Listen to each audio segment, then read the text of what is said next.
Bitcoiners are not surprised to see that the SEC is investigating ETH as a security, because it is a security. For the first time ever, the Ethereum Foundation removed the warrant canary from its GitHub repository, indicating that they've been subpoenaed by a state authority. It's interesting that the SEC or a state authority would even subpoena them, because if it's an open, global, decentralized, trustless protocol, then what private information would they have to share? Well, I know one thing that they could share. Who owns what coins? How are they created? What were the rules and mechanisms by which certain people were granted tokens versus others? Check out this video right here and tell me if you don't think Ethereum meets the rules of the Howey test to classify it as a security. So we are going to start the Ether pre-sale in a couple of weeks. So the Ether pre-sale will be an opportunity for anyone to purchase Ether. Where Ether is the internal currency inside of the Ethereum system, sort of like the XRP and Ripple. Now, is there a big window of opportunity for people to get in, or is there just like a one-day opportunity? No, it's something we're thinking of. It might be 45 days, it might be 30, it might be 60 days. Okay, so there's plenty of time. Sort of an incremental thing, so the earlier you go in. The earlier you get in, the better a price you get.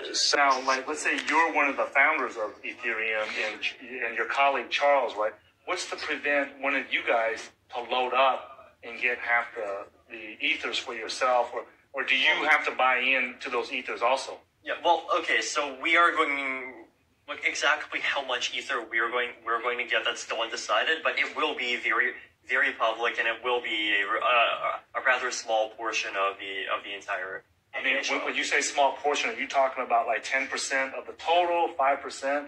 Because you know when right, it'll be something like... Or you guys are still undecided? Check this out. The Ethereum Foundation has hundreds of employees, a marketing budget, an R&D budget, a treasury, and a roadmap. What does this sound like to you? Oh yeah, a company. Well, how is this different to the rules and regulations that any other publicly listed company would have? Well, I'll give you a few. Have you seen an Ethereum S1, a 10K, a 10Q? Any compliance to Sarbanes-Oxley? No.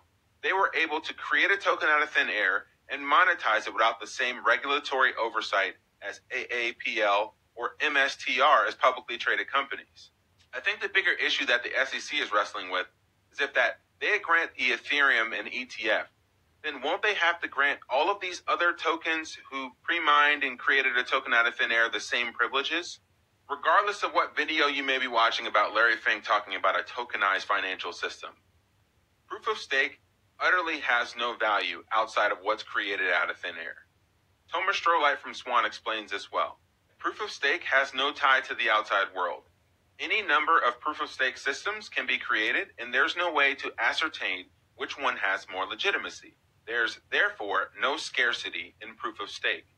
However, only one proof of work system can have more work than the others.